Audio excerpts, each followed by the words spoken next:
She arrived just before dawn, when the quiet of the city still pressed gently against the station's thick brick walls. Her boots made soft, steady sounds on the painted floor, a rhythm too gentle to disturb the old-timers sipping their first coffees in the common room. With her regulation bag slung over one shoulder, she crossed the threshold without fanfare, taking in the familiar sights: the faded firehouse emblem above the lockers, a black-and-white group photo from some long-ago 4th of July parade, the battered table stacked with worn decks of cards. As she moved past the engine, she paused for half a breath, a habit never lost, tracing the edge of a scarred fender with her eyes, noting a layer of soot missed in yesterday's wipe-down. She set her bag beside an empty bunk, hands moving with practiced care, drawing no attention from the men and women who had already become fixtures in the routine of the station. Blending in came easily to her. She wore her uniform with the casual confidence of someone who had already earned every patch and scuffed every pair of boots. When two younger firefighters greeted her with quick nods and skeptical glances, she offered a measured smile, one that neither invited questions nor evaded connection. As others trickled in, she joined the table but let the conversation swirl around her, half listening, half mapping the subtle currents of rapport and rivalry, of friendship earned under smoke-stained ceilings. She laughed when laughter was called for and asked after family members with genuine warmth, building quiet rapport in the spaces between rounds of banter. No one asked how long she'd been on the job, or what drew her to this small city from somewhere far away. In the comfortable anonymity of her new team, she settled in, present but not demanding to be noticed, content to let her story wait its turn in the long rhythm of the station's days and nights. The heart of the fire station pulsed in those moments between alarms, over bitter coffee, laughter, and the casual teasing born of long nights and trust, forged in heated seconds. The old-timers swapped stories in the kitchen, voices low and easy, their talk punctuated by the slap of a playing card or the scrape of a metal chair. One spoke about his daughter's wedding with a gruff tenderness, another shared a joke that everyone had heard 100 times, the familiarity of its punchline more comforting than genuinely funny. The youngest member struggled loudly with the finicky vending machine, his frustration drawing a flutter of good-natured jeers and advice. Newsprint and crossword books lay scattered beneath the glow of the ceiling light, and every now and then the group would fall silent for a moment, as if letting the quiet settle between them, before conversation resumed, effortless and unscripted. Amidst these routines, the new firefighter's arrival meant little more than an introduction, and a few brief, polite questions. Someone asked where she used to work, but her reply, just the name of a distant town, satisfied the group, who returned quickly to the comfort of their familiar back and forth. No one guessed that she had once led rescues through impossible smoke, or that her hands had steadied hundreds in their most fearful moments. She was, to them, just another uniform blending into the team, another shift partner who would learn the odd quirks of their station in time. Over breakfast, the stories flowed past her, never pausing long enough for her to add anything of her own. She listened with a soft focus, her smiles gentle, her laughter easy, grateful for the reprieve from explaining herself. In this warmth and ease, her own history remained a gentle shadow, unremarked and unnoticed, as sunlight pooled through the windows, her presence felt, but her past still hidden in the hush of an ordinary morning. She watched everything with a calm and quiet attention. The way the crew checked gear after breakfast, how the oldest truck lagged a second before its engine caught, and how the rookie's hands always trembled a little as he rolled the hoses. Her eyes flickered from one task to the next, gathering pieces, noting habits, reading the subtle code of glances and gestures that shaped the unspoken language of trust among the team. She didn't hurry, didn't press to be noticed. Instead, she asked the right questions, in just the right moments, her voice gentle yet clear. If someone muttered about a new regulation or a tricky bit of equipment, she listened and remembered, tucking each small fact into an invisible pocket. At the board where call sheets were tracked, she waited for her turn, then signed her name with a steady hand, as if it had always belonged there. In every silence she measured the edges of her place, fitting herself smoothly into rhythms that had formed long before she'd walked through the door. When the day demanded action, she moved seamlessly. While some newcomers might have hesitated, waiting for instruction, she picked up tools as if she'd used them for years, because, quietly, she had. She helped with inventory, checking nozzles and masks, her fingers quick and methodical. When someone misplaced a wrench, she found it, setting it on the bench without comment or need for thanks. During training drills in the rear lot, she fell into step beside the others, neither lagging nor showing off. Her movements were efficient but never rushed, her voice steady whenever she offered a suggestion or accepted one. In the locker room and at the lunch table, she tuned into jokes passed down across decades and caught the scent of old stories in the air. Through this gentle attentiveness, she wove herself into the fabric of the team, not by standing at the center, but by quietly shoring up the corners, adapting to each task with the quiet confidence of someone deeply at home in her craft. Though she never asked for the spotlight, small signs of her experience began to surface in quiet ways. During a rushed afternoon drill, when a newer firefighter fumbled with his SCBA straps, it was she who knelt beside him, her voice quiet and almost private. "Try looping it this way," she suggested, adjusting the strap with gentle, practiced hands. The rig settled perfectly.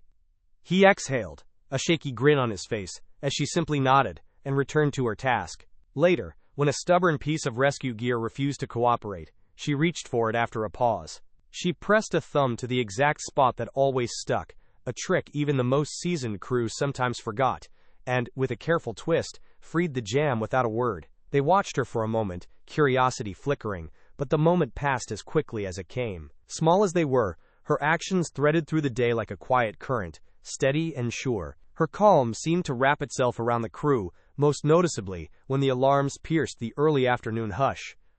Others tensed at the distant howl, voices rising and bodies jolting into motion, but she moved with the composed stillness of someone who'd heard that sound 1,000 times. In the thick of heavy gear and tight deadlines, she managed to check for each teammate's gloves and hoods, catching small safety lapses before they became mistakes. Each time a procedure changed, she learned it quickly, sometimes improving it with a wordless adjustment that made the process easier for everyone. There was never any struggle in her hands, never a tremble in her voice. Her calm wasn't the absence of fear, it was built from it, shaped by challenge and repetition, now working quietly in service to those around her. The others noticed, even if they could not quite yet put their finger on why everything seemed somehow steadier when she was near. During a slow hour in the afternoon, the crew found themselves gathered at the table while a light rain tapped against the windows. Conversation, as it often did on quiet days, drifted to stories of old fires, old faces, and the leaders who had shaped the station's past. The senior firefighter, a man with steel-gray hair and a voice softened by years of late-night shifts, leaned back in his chair, his gaze far away. "Remember Chief Walton?" he said quietly, earning a round of nods and half-smiles. Nobody could size up a scene faster or outguess a wind change. Folks say he could walk straight into flame and come out cleaner than he went in. Another firefighter jumped in, adding his own memory of the legendary chief, a tale involving a midnight rescue and a pair of singed boots that stayed on display in the break room for years.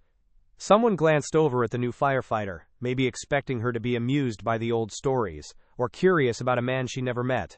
Instead, she simply listened, her face attentive, an almost private fondness flickering in her eyes. The talk turned briefly to other chiefs, who had come and gone, each changing the firehouse in their own way. As the rain drummed on, the gray-haired man sighed. Trained half the state, Walton did. His crews never forgot the lessons. It was like carrying a piece of him with you, long after he was gone. For a moment, silence lingered, heavier than before. The new firefighter's hand moved almost unconsciously to trace the edge of her mug, as if she were weighing the meaning of each memory shared. She offered nothing yet, letting the others continue their stories, but anyone paying close attention might have seen something shift in her posture, a deep thread of connection tying her quietly to names spoken with such respect and longing. The shrill ring of the alarm cut through the gentle hush of the station, sending a ripple of tension through the room. All at once the calm was replaced by urgency. Chairs scraped back, coffee mugs were abandoned mid-sip, and voices shifted from easy laughter to clipped orders. Through the open radio at the watchdesk, the dispatcher's voice spoke clear and fast. Heavy smoke, possible entrapment, a residence just 3 blocks east. The firefighters moved by instinct, each to their gear and position, turning the warm, rain-touched quiet into organized chaos. Boots stamped against the floor, jackets slid on, helmets snapped tight. What minutes ago had been a circle of friends was now a determined crew, fueled by purpose. The city outside, still blurred by rain, seemed to hold its breath as red lights began to blink awake across the big truck. Amidst the swift motions and muted adrenaline, the new firefighter stood ready, her face calm but charged, standing shoulder to shoulder with the team as they loaded onto the engine. Engines rumbled and radios buzzed as addresses were repeated and plans reviewed, the rain transforming from a gentle backdrop into another variable in the unknown ahead. Even with the storm pressing outside, the fire's urgency was sharper, its danger hinted at by the clipped tone of the report.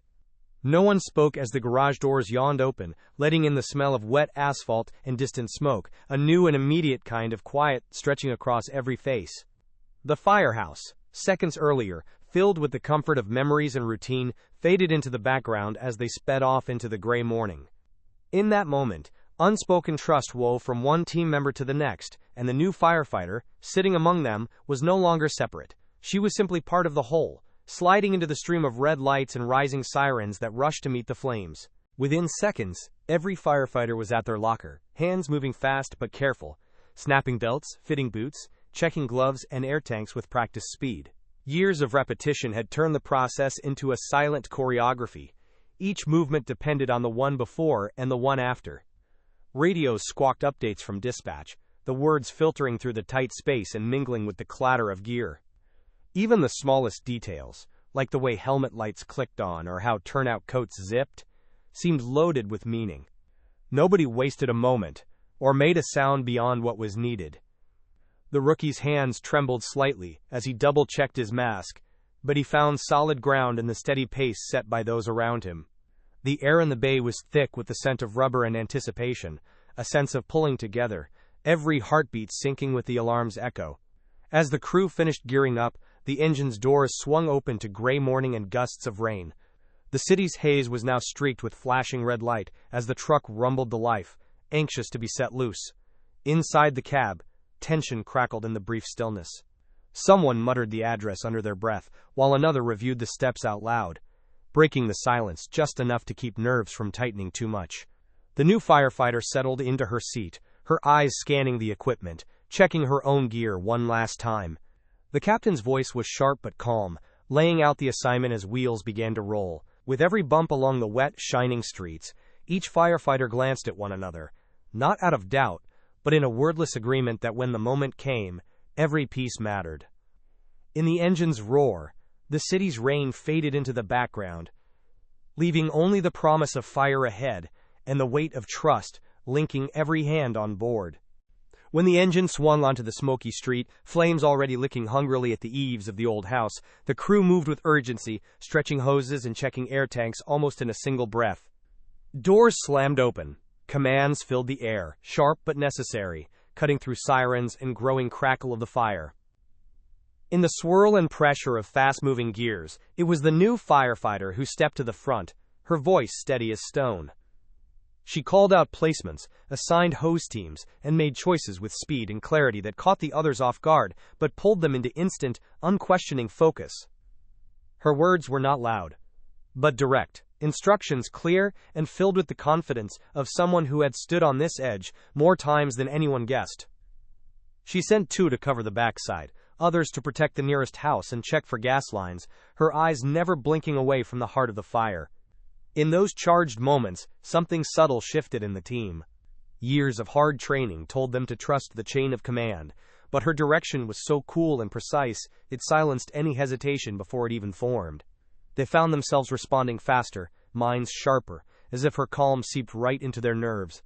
She checked their lines, double-tapped each person's shoulder as they moved to position, and paused only once to scan the windows for movement inside, searching for what the flames fought to keep hidden.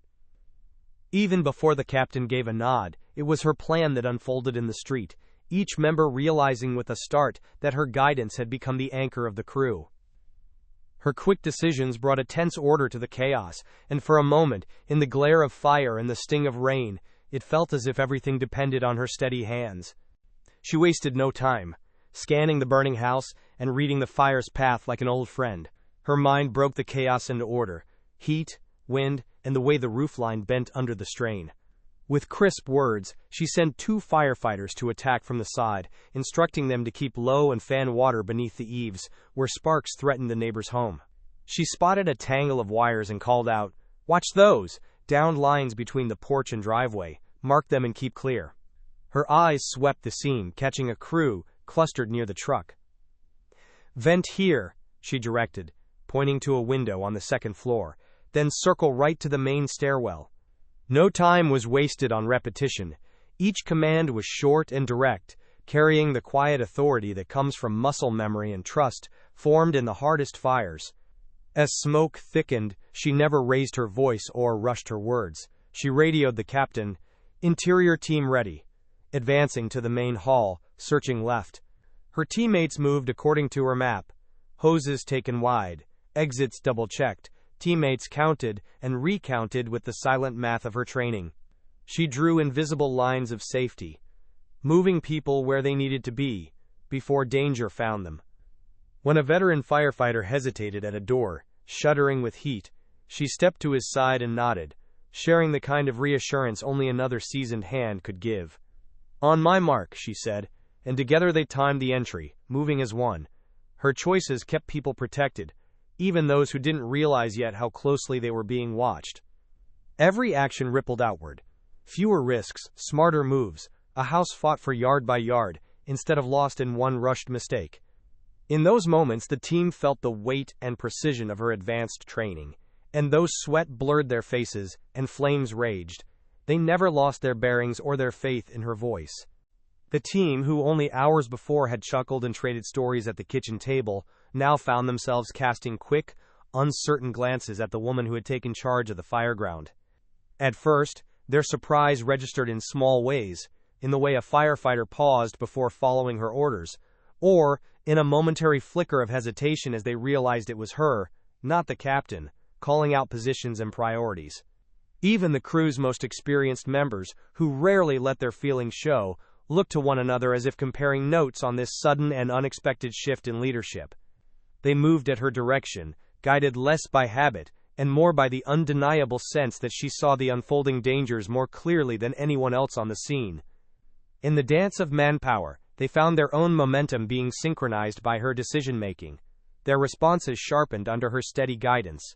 As the minutes stretched and the fire roared, uncertainty turned to admiration. Each choice she made under pressure proved right. Hoses positioned in safer spots, entry made at the right time, a window vented with perfect timing. One of the senior firefighters, who taught many to keep fear from their voice, caught himself repeating her instructions to the next pair. The youngest member, still learning to control his nerves, found his steps lighter after she corrected his grip on the nozzle with a quick, gentle pat on the arm. The captain, watching from the edge where incident command and the fire's chaos met, nodded quietly, his own trust growing with every move she made.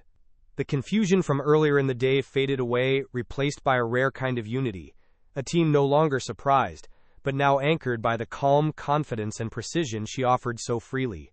In the swirl of smoke and red lights, respect began to pool around her like a quiet current, felt by everyone even as the work pressed on. The street was alive with noise and motion, hoses hissing as water arced toward windows, boots pounding across wet pavement, radios crackling with messages half lost in static and rising wind.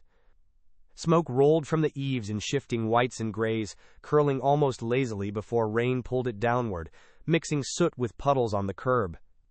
Flashing lights washed the neighborhood in pulses of red and gold, their rhythm broken only by the sharp flash of a falling ember.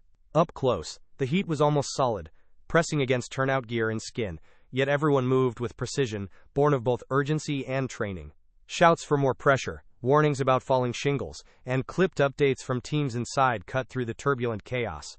At the center, every action was synchronized, every hand moved with a clear purpose, no breath wasted on confusion or panic. Inside and outside the burning house, the tempo remained fierce but controlled. Firefighters hauled hoses along narrow hallways, slick with water and debris, voices steady even when oxygen ran thin, and visibility vanished in a wall of smoke. Each order from the woman was met without question. Someone vented the attic. Another broke down a door to let trapped heat escape.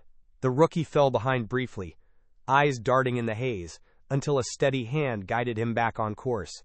Outside, crews rotated at the nozzle, coughing clear and then returning with grit. The woman marked their progress on her mental map, counting heads, recalling names, never losing sight of who was at risk. The world beyond the fire faded. A block of homes standing silent, neighbors' faces pressed to cold windows in the rain, while in the glow and tempest of the fireground, the rhythm of practiced teamwork pushed steadily, inch by inch, until hope became visible on the trembling outlines of a house no longer alone in the dark. While chaos swirled around her, the woman moved through the fireground with an almost quiet steadiness. Her eyes locked on the flames and smoke, cataloging them with the cool, measured gaze of someone trained to see through confusion. Where others rushed, she paused just long enough to take in the small details that would make the biggest difference: how a door flexed beneath heat, the sound a window made before shattering, the slight hitch in a hose stream that warned of lower water pressure. Her movements were never rushed, but always exact, her steps confident and careful, even when the ground grew slick with rain and ash. Amid the noise, the barked orders, the distant cry of sirens, the static choked reports on the radio, her voice never wavered, each word crisp and deliberate, wrapping calm around the crew like a blanket. Fire pressed harder, walls glowed orange, embers drifted high above the roof, but her focus never wavered. She checked each firefighter herself, making sure masks were sealed and routes out remained open. When the wind shifted and the fire surged, she adjusted her plan instantly, directing teams to safer ground without so much as a tremor in her voice. Even as sweat and rain slid down her face, her body language was sure, a guiding presence that steadied those around her. In split-second choices, she trusted her instincts, but she also trusted her training and the experience earned in the hardest moments of her past. Those near her felt their own nerves settle, drawing strength from her composure. Where fear might have turned the scene frantic, her calm was a tether, holding the group together through every surge of flame and every breathless decision. Under that constant pressure, her quiet leadership stood unshaken, the kind of strength that others might have missed if they weren't close enough to feel it for themselves. As the front of the house seemed to calm beneath twin hoses, a cry broke through the rush of water and sirens, a sound thin and sharp, almost lost in the wind and rain. For one heartbeat, it was easy to believe it was nothing more than a pane of glass collapsing, or a floorboard giving way to flame. But the woman paused, turning her head toward the gutted porch. There, a neighbor shouted above the noise, waving frantically at a second-story window where a pale face appeared, pressed behind trembling hands. The glass was flecked with soot, glowing from the reflected fire, and behind it, the shape of a woman, older, fragile, her fear as visible as her silhouette shaking in the flickering light. The crews outside hesitated, eyes darting upward, reality snapping into focus. This was no longer just a fire to fight, but a life to save. Inside, smoke pressed hard against the ceiling as the team at the stairs called back the news. The trapped civilian's desperate tapping echoed down the hall, her voice choked by smoke but still pleading for help.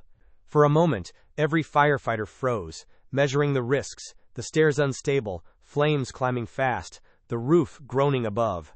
The woman on the ground, reading the scene with practiced eyes, evaluated every route. The window threatened to break from the heat, and it was clear to her that hesitation could seal the fate of the frightened woman trapped inside. The crew's adrenaline spiked, fear tightening every breath, not just because of the danger to themselves, but for the vulnerable person whose hope now depended on the choices made in these next few seconds. The stakes were suddenly more than professional. They were heartbreakingly personal, the kind of test that would mark the day in memory long after the sirens faded away. Without hesitation, the woman stepped forward and took command of the rescue, her voice cutting through the confusion like a steady hand reaching in the dark. She quickly assessed the structure, her eyes darting over the cracking porch, the lean of the upper floor, and the determined climb of the flames. She chose a safe path, moving her team around to the side where the roofline showed less sag and the fire's heat was a fraction lower. She called out for the ladder to be set far enough from the window to avoid the falling glass, and instructed one firefighter to steady the base while another readied a thermal camera. Her actions were swift and precise. She held each team member to their task with a nod or a word, never letting panic crowd the space. As they raised the ladder, she tested each rung before trusting it with weight, her confidence lending strength to those who followed. The plan she outlined showed an advanced understanding of fire behavior and building collapse, setting backup lines, checking for window drafts that signaled a flashover, monitoring the time spent in the danger zone to the second. She briefed the firefighter on the ladder, keep your back to the wind, keep the window frame between you and the heat, and moved others into place to cover their escape route. Taking the lead, she was the first to climb, reaching the trapped woman with a gentle urgency, offering calm words just loud enough to be heard over the hiss of escaping air. She explained what she was doing every step, her tone grounding the frightened civilian. With practiced hands, she wrapped the older woman in a hooded blanket, easing her onto the ladder in a way that shielded her from smoke and embers. Every gesture was deliberate, a seamless blend of muscle memory and deep compassion, revealing how much more she carried than the badge and uniform. In that moment, the team followed her not out of duty, but inspired by the certainty and care only she could bring. The world around the woman narrowed to a pocket of light carved out by urgent teamwork. Firefighters moved in silent understanding, the louder chaos settling at the edge of their focus. Each task unfolded with unspoken agreement, helmets tipping in acknowledgement as someone handed up an axe, a sturdy hand steadying the ladder without need for words. She moved between them, her gestures sparing and purposeful, her confidence anchoring the group. On the ground, eyes followed her progress with quiet encouragement, every breath shared between the crew as if they all climbed that ladder together. In that moment, training and trust wove an invisible net around the operation. The simplest glance or nod replaced entire conversations, making their movements smooth and sure in a place where a single second could tip the balance. The scene seemed pressed flat by tension, yet it held a kind of grace. Hoses hissed, boots shifted for better footing, and radios clicked once for understanding rather than bursting out commands. When one firefighter saw a beam shift dangerously above, he signaled with a quick flash of his light and met her gaze, drawing her attention just in time to adjust their path. On the ladder, another steadied his stance by finding her rhythm, matching his own breath to hers. The rescuers below locked arms, forming a safety line, a living chain rooted in belief that nobody risked their safety alone. At the top, as she prepared the civilian for descent, the world seemed to grow quieter still, concern and hope shared across every nervous heartbeat. It was the deep, powerful quiet of people who trust one another in the darkest hours, a unity sharper than fear, all guided by her unwavering presence at the center. The final moments of the rescue demanded everything she had ever learned. As she steadied the older woman atop the ladder, a sudden gust of heat swept up from the back of the house, pushing a wave of smoke through the shattered window. Wood snapped somewhere behind the wall, a warning the roof's edge might give way, and the porch below trembled under pressure. For a breath, the chaos felt overwhelming. The civilian, clinging to the blanket, squeezed her eyes shut, paralyzed by fear and the blistering air all around. Moving quickly but with remarkable control, the firefighter checked the balance of the ladder, anchored her boot more firmly, and leaned close, whispering encouragement in measured tones. She shifted the woman's grip to a safer position, reassured her with simple, clear steps, and radioed for her team to brace the ladder with everything they had. Down below, another firefighter shouted a warning. The fire was about to breach a new pocket, and seconds were slipping away. The woman understood at once. As the porch groaned and timbers split, she tightened her hold, guiding the civilian's first uncertain step down the ladder. The air warped with heat, but she made every handhold count, her body shielding the woman from sparks and debris. The team responded with practiced timing, their faith in her absolute. As they steadied the ladder and cleared the space beneath, near the ground, she gave the final order. "Now, move!" And together they eased the woman into the arms of waiting hands, just as a burst of flame chased out the window overhead. When the danger passed, the exhausted civilian was safely cradled by the crew, and the team took their first deep breaths in minutes. Her training, every lesson, every received wisdom from her mentor, had shaped those critical seconds, transforming panic into precision and fear into hope. As the woman reached the ground, arms outstretched to steady the rescued civilian, every bit of tension seemed to drain away from the team. The older woman clung tightly to her, eyes wide and shining with unshed tears that cut clean lines through ash on her cheeks. Medics swept in to check her over, murmuring gentle reassurances as the firefighter slipped away, letting the crew take her place at the civilian's side. Around them, there was a new hush, the roar of fire replaced by the softer sounds of radios crackling updates and firefighters catching their breath. The air felt cooler now, mixed with rain and relief. As neighbors stepped out onto porches and sidewalks, quiet gratitude reflected on every face. For a few heartbeats, the street belonged solely to the team. Every glance exchanged, every shaky smile, held the weight of having brought someone home from the very edge. The sense of relief rolled through the crowd, and the crew like sunlight after a long storm. Neighbors started to murmur to each other, gestures of thankfulness passing from hand to hand. Older men tipping their hats, a mother pulling her child a little closer, someone whispering a prayer of thanks for strangers turned saviors. The captain, always composed, clapped the woman on the shoulder and only said, "Good work." There was no need for big speeches. The pride was quiet and deep. It lived in the slow nods, the small pats on the back, and the lingering grateful looks from the community. The team gathered their equipment, pausing to watch the ambulance carry the rescued woman away, her hand waving weakly through the window toward the firefighters who'd changed her fate.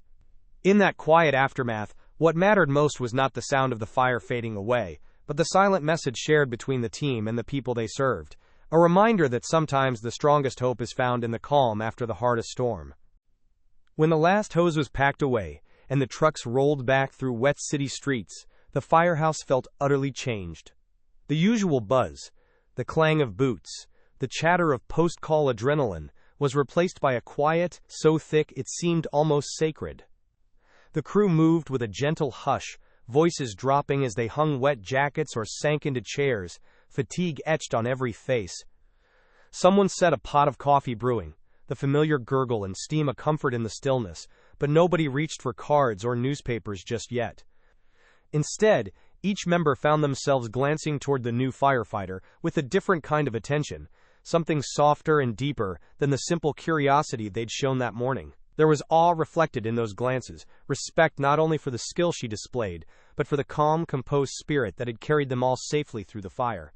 As the minutes stretched on, even the station's old walls seemed to soak in the silence, as if holding the memory of what had happened a little longer.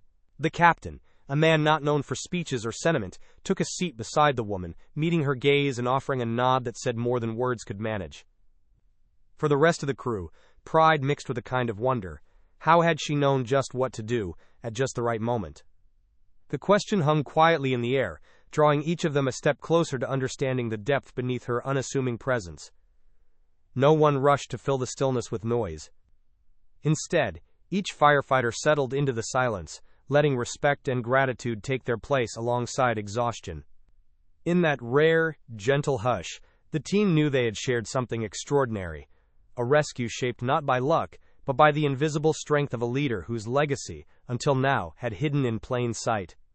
As the quiet in the station deepened, one by one the crew found themselves drifting toward the center of the room, drawn together by something unspoken. It was the kind of gathering that didn't need anyone to call for it.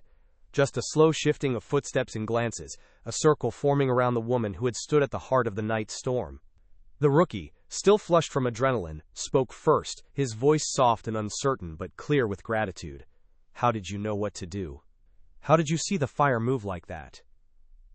Others nodded, the curiosity that once felt like polite small talk now shaded with standing awe. The senior firefighter, who had watched more fires than he could count, added, "We've worked with some of the best, but that was different." Each question or comment seemed less about praise and more about a deep need to understand what they had just witnessed, where her calm and skill were rooted.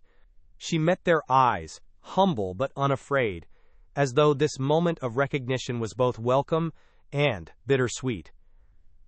For the first time since she arrived, she allowed herself to share pieces of the past she usually kept silent. She spoke quietly of long nights learning beneath the steady hand of Chief Walton, of being taught to see the fire's patterns but also the people behind the smoke. Her words were simple, unadorned, no boasting, just gratitude for the lessons handed down from a mentor whose own legend lived quietly in every careful move she made. As she described stories of rescues gone right and wrong, as well as the old chief's wisdom, expect the unexpected, trust your team, lead with heart, a kind of understanding passed through the group. In her humility and her history lived the answer they'd sought. She was much more than a new face in a borrowed uniform. She was a living echo of the very best that had come before, now passing those lessons on. Her voice softened as she began to share, drawing her team into the quiet circle of stories once spoken in firelit kitchens and over cooling coffee. She told them about her first weeks under Chief Walton, a leader who expected excellence but taught it in patient silence, more often through a look or a single word than a long speech. She remembered how he showed her to read the way flames moved inside a room, but more importantly, how to watch for a teammate's hidden fear, or the tremor in a neighbor's hands after the sirens had faded. He used to say, "The best firefighters aren't the loudest. They're the ones who know when to listen, and when to step in so quietly that nobody even sees the danger leave." Her recollections weren't grand tales of victories or heroics. Instead, they were gentle memories. A shared sandwich before dawn, the reassuring squeeze of a shoulder after a rescue gone wrong, the habit of checking in on every member of a crew before heading home. She explained her quiet demeanor not as shyness, but as a lesson learned from years by her mentor's side. "Chief would remind us that being steady means being ready. You stay calm so they can trust you. You speak softly so the crew hears only what matters. You never use fear to hurry an order when focus will do more." She looked at each member of her new team and admitted that every method she'd used tonight, the patience, the careful planning, the unshaken purpose, had roots in those old lessons. "It's easy to think calm means you aren't afraid," she added, her eyes meeting theirs without flinching. "But really, it means you've learned to let fear wake you up, instead of shutting you down." As her words settled, the others understood that her strength didn't come from pushing others out of the way, but from holding the line and inviting those around her to step forward into it together. In her quiet presence, the team could feel the echo of a legendary chief whose lessons would now live on in them.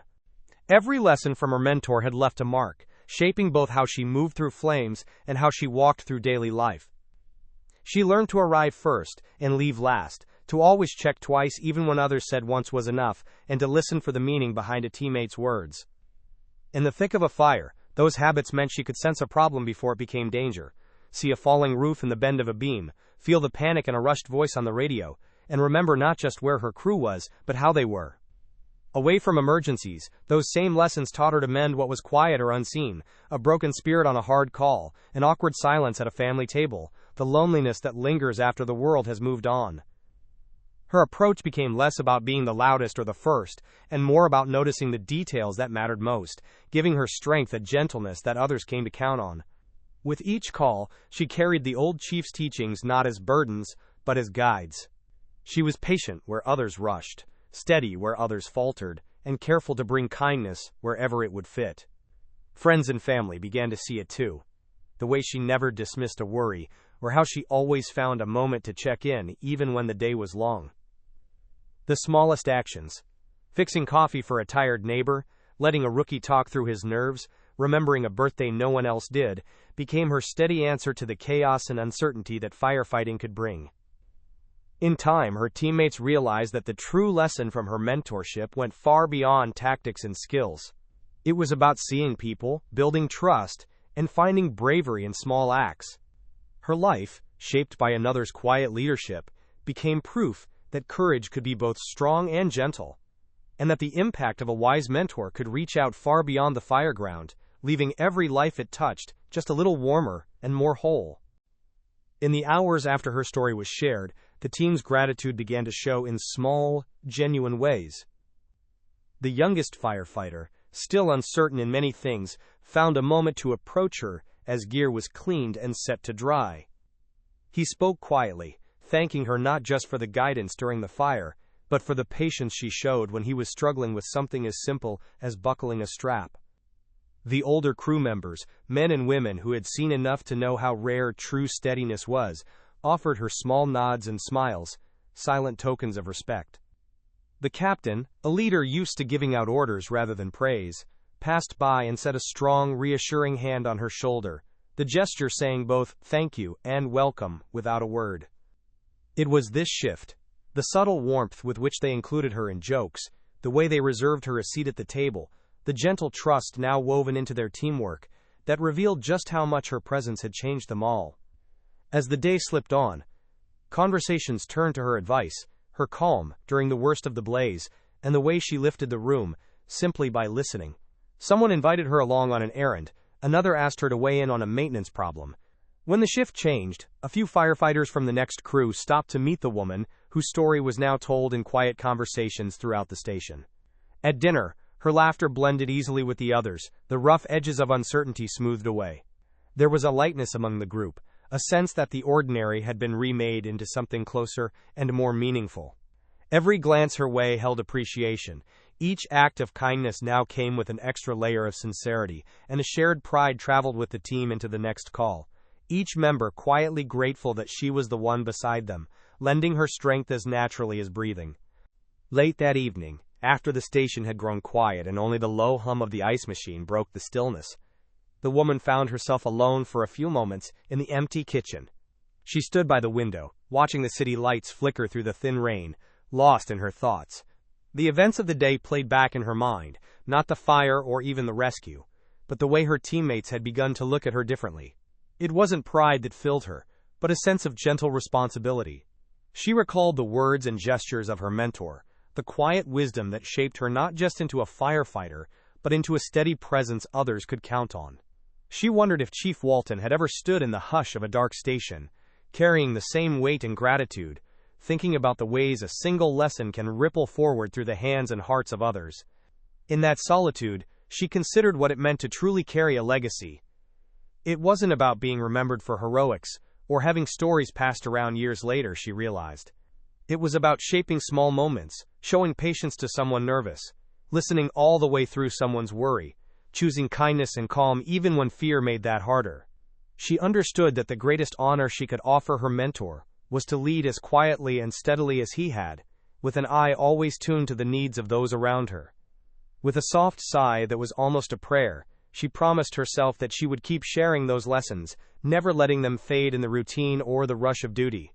Her reflection in the glass was steady, the rain weaving patterns across her face, and in that moment, she knew she was exactly where she was meant to be, one part of a long, unbroken line of quiet strength and compassion in a world that would always need both. As she stood by the kitchen window in the stillness, she heard soft footsteps behind her. Turning, she saw one of her fellow firefighters, the senior man with steel gray hair and eyes that had seen decades of calls. He looked tired, the lines on his face deeper in the dim light, but his gaze was warm and steady. For a moment, words weren't needed.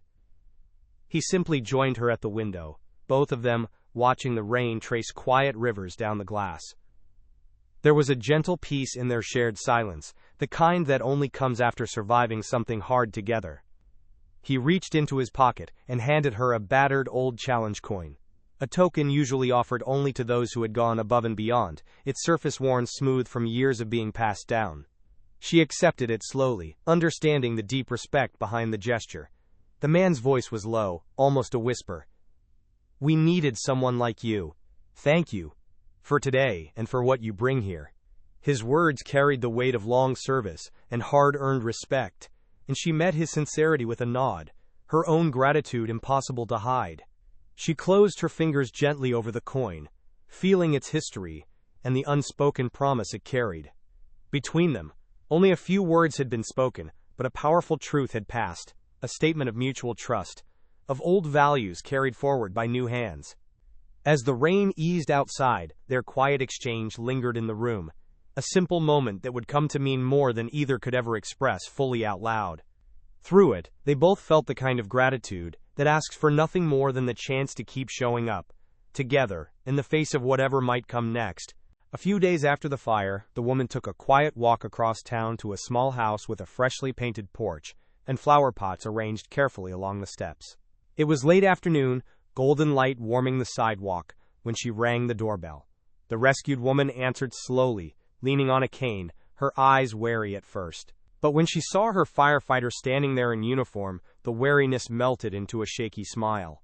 It was a home filled with knitted blankets, family photos, and the gentle scent of cookies cooling on the kitchen counter. She invited her guest inside with a grateful nod, insisting on making tea. They sat across from each other at a tidy table, the city's noise hushed by thick curtains, sharing a silence that was more comfortable than any words. In quiet conversation, they spoke about that night, but also about little things, of grandchildren soon to visit, of gardens waiting for spring, of hopes that had nearly burned away but now flickered gently back to life. The older woman reached across the table, her hand trembling slightly, and squeezed the firefighter's fingers in her own. "You brought me back," she said softly, her voice thick with emotion. A bond formed in that gentle squeeze, a promise that neither woman would forget. It was more than rescue and relief. It was the recognition of courage and kindness, exchanged in a single, lasting moment. When the firefighter stood to leave, Both women smiled, a silent thank you passing between them, proof that sometimes the strongest connections come not in the firelight itself, but in the comfort that follows. Outside, the sun slipped lower, but inside that little house, hope remained, quietly tended by two women who now shared far more than a single night's ordeal. As their visit drew to a close, the two women stood at the door, sunlight streaming in and casting warm patterns across the floor. There was a comfortable pause as the firefighter adjusted her jacket and the older woman reached for her cane, not out of haste, but to savor the moment. With a quiet smile, the firefighter offered her hand, palm open and steady. The gesture was simple, free of any ceremony, yet it held the weight of all that had passed between them. The older woman's hand slipped into hers, their grasp firm despite the age and difference in strength. For those few seconds, neither looked away. Each found in the other's eyes a reflection of courage, gratitude, and the peace that follows when trust is truly earned. As they held that handshake, a sense of respect passed between them that went beyond words or thanks. The older woman squeezed her rescuer's hand, her gaze shining, and nodded once. The firefighter responded with the same gentle firmness she'd shown on the latter, not just as someone who'd saved a life, but as someone who now felt at home in this shared story. That handshake became a silent promise: you are not alone, and what we endured together will not be forgotten. When they finally parted, both women stepped back into their worlds with lighter hearts, one moved by the rescue, the other moved by the simple act of recognition and respect. In the middle of an ordinary afternoon, a single handshake stitched together two lives, creating a bond that would endure long beyond the memory of fire or fear. Before leaving the cozy house, the firefighter paused in the hallway, searching for a quiet way to say what couldn't fit in a simple goodbye. She reached into her jacket and took out a small, folded piece of notepaper, a habit carried from years on the job when words had to last longer than a brief visit. Finding a pen left beside a basket of unopened mail, she bent over a corner of the kitchen counter, her handwriting slow and careful. She chose her words the way she chose her steps in a burning house, thoughtfully, aware that sometimes the smallest actions left the biggest impact. On the note, she thanked the woman for her resilience, for the courage it took to hold on, and for the reminder that hope can outlast even the hardest nights. She signed it simply. No rank, no titles, just her first name. And a gentle promise: you're never alone here. She left the folded note on the kitchen table, beneath a brightly colored mug with the image of a sun rising over a hill. The older woman, distracted by a phone call from a distant grandchild, didn't notice until her visitor had already stepped out and closed the door gently behind her. Later, she would find the slip of paper and read the neat lines under the kitchen lamp, her eyes misting over not from fear or sadness, but from the warmth of having been truly seen and remembered. That note, small as it was, became a keepsake, tucked inside a favorite book, its simple encouragement a quiet spark in the days still ahead. Long after the flames were gone and life had returned to its gentle rhythm, the woman would look at those words and feel the steady presence of her rescuer again, a reminder that kindness, once given, stretches far beyond the end of a siren's wail. Back at the fire station, the rhythm of everyday life began to flow again. Boots thudded against tile floors, gear was scrubbed and inspected, and laughter echoed through the halls as the crew returned to their routines. But the atmosphere was subtly different, as if the walls themselves remembered the night of the rescue and the quieter moments that followed. The new firefighter's presence was now woven into the fabric of the team. Her advice sought during drills, her steady hand welcomed on every call, and her easy smile a familiar comfort in the common room. The rookie practiced knots with less anxiety, the older crew joked with more warmth, and even the captain lingered a little longer over morning coffee, sharing small stories he might once have kept to himself. The routines hadn't changed, but the feeling behind them had, deeper, more trusting, a quiet assurance running underneath all the usual noise. As the days passed, the firehouse felt less like a place to pass time between alarms, and more like a home stitched together by camaraderie and small acts of kindness. Those who had once kept to their corners now found themselves lingering together after dinner, or sharing stories over late-night snacks. The new firefighter's gentle influence made everyone a little more patient, a little more attentive, quick to offer help and slow to judge. Even the station's pet cat seemed to notice, curling up beside her during quiet moments.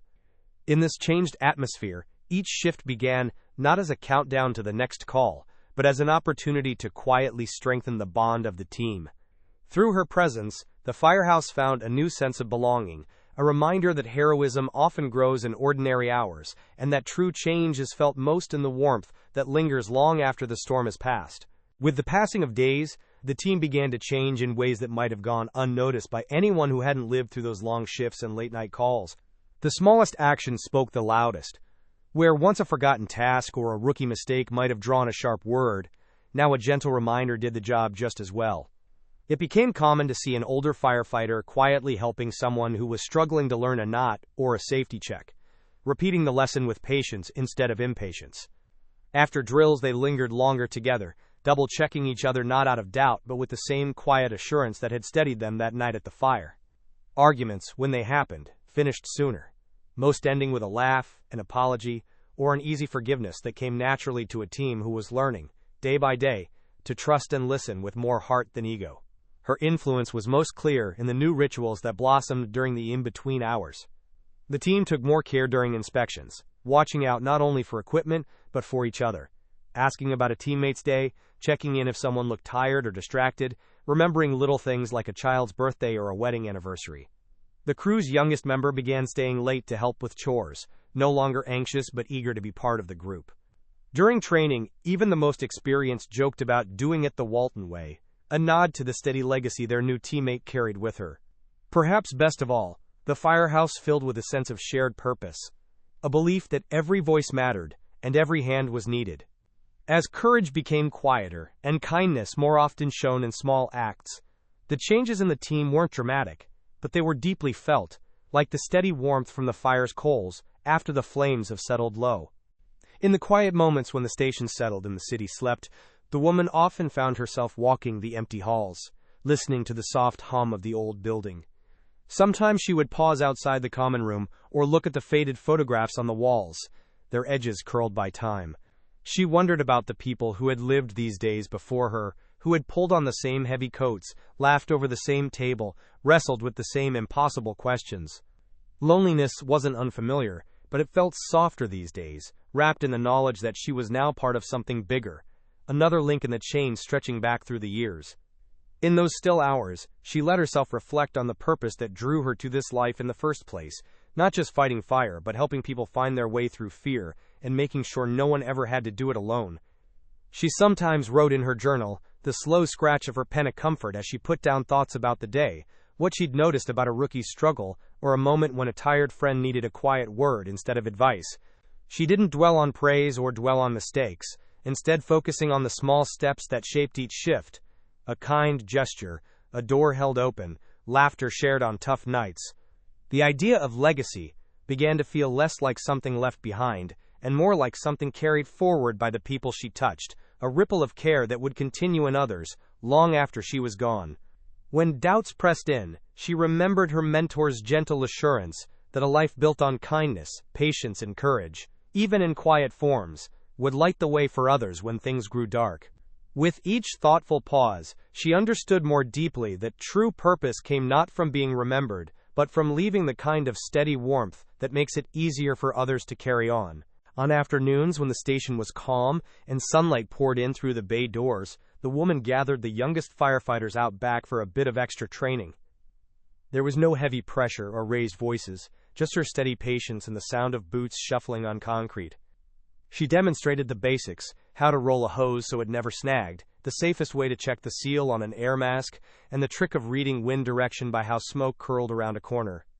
Her hands moved with calm certainty, and her instructions were clear and simple, each lesson delivered with the same respect she gave her own mentor's words. When someone struggled, she didn't call attention to their mistake but walked closer, repeating the steps softly until they caught on, always making sure to finish with a nod or a quiet, "That's it. You've got it now." It wasn't just technical skills she taught. She passed on small wisdoms about keeping calm when nerves rattled, breathing deep before a call, talking through fear with someone you trust, stepping back to see the whole picture rather than getting lost in panic. She made time between drills to ask the new recruits about their day, listening as much as teaching. Sometimes, she shared stories, not the grand ones, but memories of missed cues or close calls, and how a team's care always mattered more than individual bravado. The rookies began to look forward to these sessions, sensing they were learning much more than how to pull a line or lift a ladder. Under her gentle guidance, they weren't just building skills for their next shift. They were learning to trust themselves and each other, quietly connecting the lessons of the past to their hopes for the future, one careful practice at a time. One quiet evening near shift change, the station chief lingered as the rest of the crew drifted out, settling their gear or heading home to sleep. He found her in the back office, paperwork arranged in neat stacks, the golden light of late days spilling across her desk. He knocked gently on the door frame, waited for her nod, and then sat down across from her. There was a pause, not the awkward kind, but the comfortable silence of people who have spent long hours side by side through storms and calm. He spoke first, his words low but steady. "It's not every day someone comes in and changes the feel of a house this old. You've done more than steady the crew, you've helped all of us remember why we do this." His praise was honest, spare, and a little rough around the edges, handed over like a badge to be worn quietly rather than paraded. She listened, her eyes reflecting a mixture of surprise and gratitude. After a moment, she offered her own admission, sharing how it wasn't always easy to find her place in a new team, especially with a legacy looming quietly behind her. "I just want to do what Chief Walton taught me, make sure everyone is ready, that nobody is forgotten, and we keep bringing each other home," she said, voice even but soft. The chief nodded in understanding, sharing his own memories of tough calls, old mentors, and the invisible weights every leader bears. Between them grew the kind of respect built not only on what had been done, but on shared hopes for those just starting out. "You're keeping his spirit alive in the work. Every call, every training, every ordinary day," the chief told her, his voice thick with emotion. In that small office, as the sun eased down, it was clear they both stood on the same ground, caretakers of legacy and purpose, quietly shaping the station's future one shift, one teammate, and one kindness at a time. Through every hallway of the station and in every memory carried from one shift to the next, a new understanding began to take root, a quiet acknowledgement that not all strength announces itself with loud words or bold gestures. Instead, the most enduring power was often invisible, found in calm voices when panic rose, in the patient teaching of a simple skill on a slow afternoon, and in the gentle encouragement that carried a teammate through fear. The woman's presence showed the team a new form of leadership, one built not on command and control, but on example. She led by standing beside others instead of in front of them, by letting others shine in moments of success, and by stepping up most when the risk was highest. Those watching soon realized her influence was like water, clear and steady, shaping what came after without ever needing to claim credit for the change. With time, even the youngest firefighter began to recognize just how much could be accomplished by those who didn't seek the spotlight. The lessons they learned from her, the readiness to listen, the courage to admit fear, the willingness to extend patience and kindness, changed the way they worked together and faced the uncertainties of every call. As small acts of quiet leadership rippled out from one person to the next, a new kind of unity formed, strong and flexible, able to weather anything the world asked of them.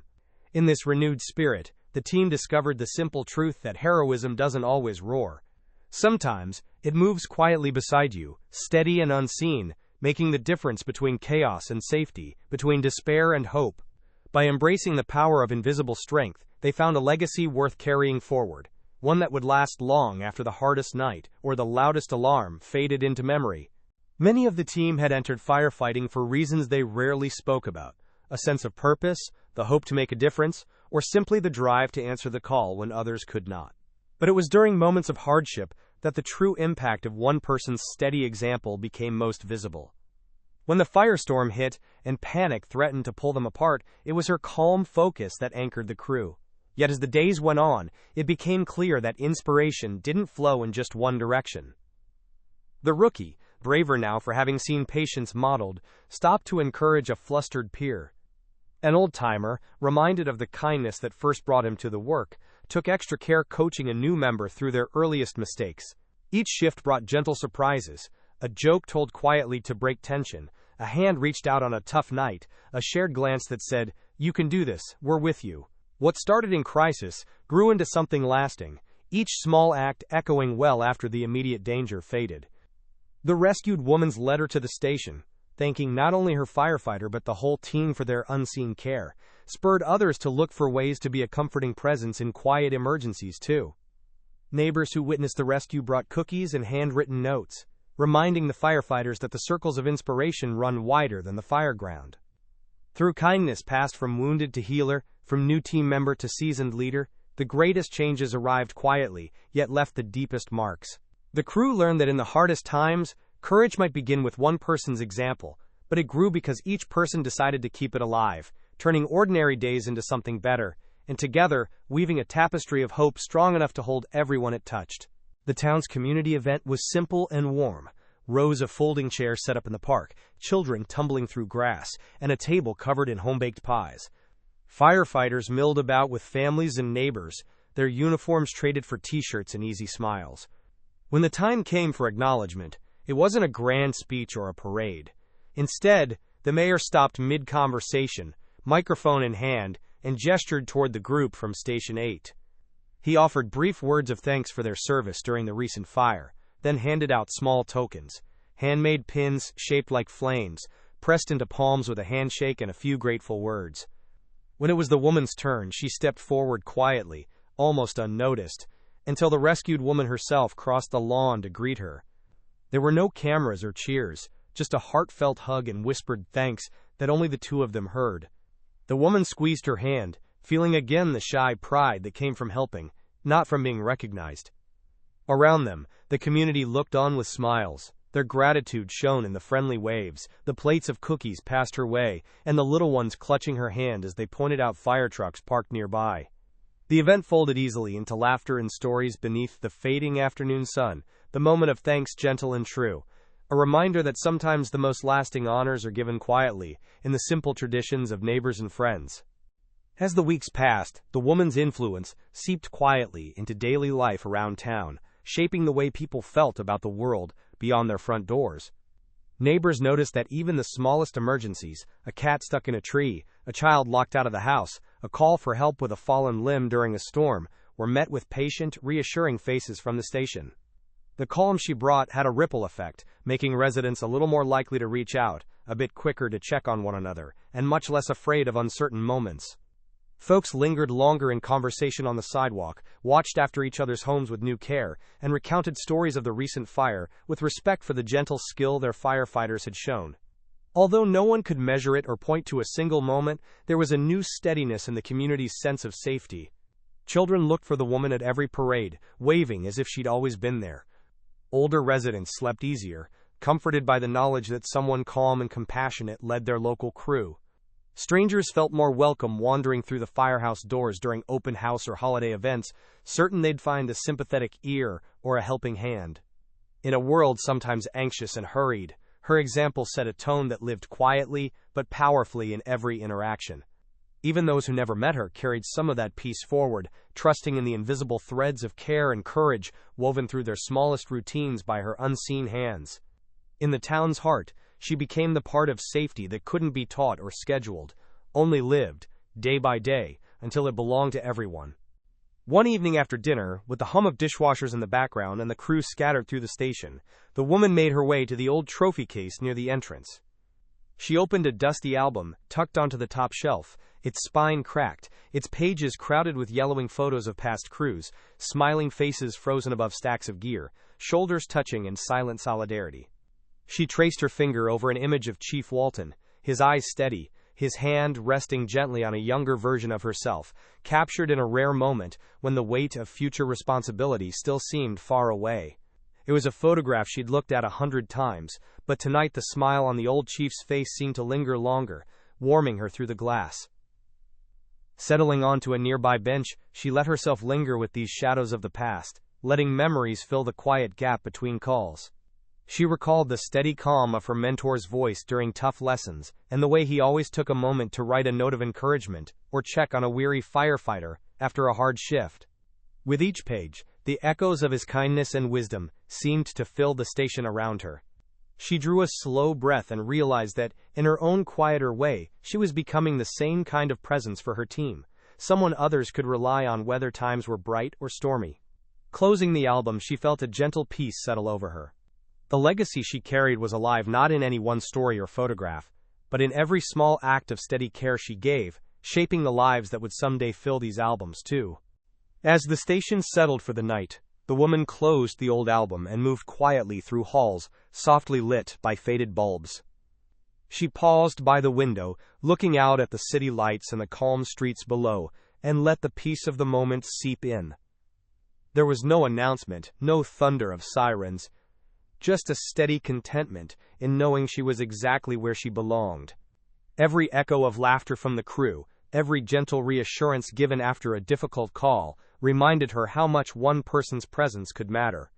The seeds of kindness and confidence that Chief Walton once planted were now growing within her, blooming in every lesson shared, every listening ear, every gentle nudge toward hope.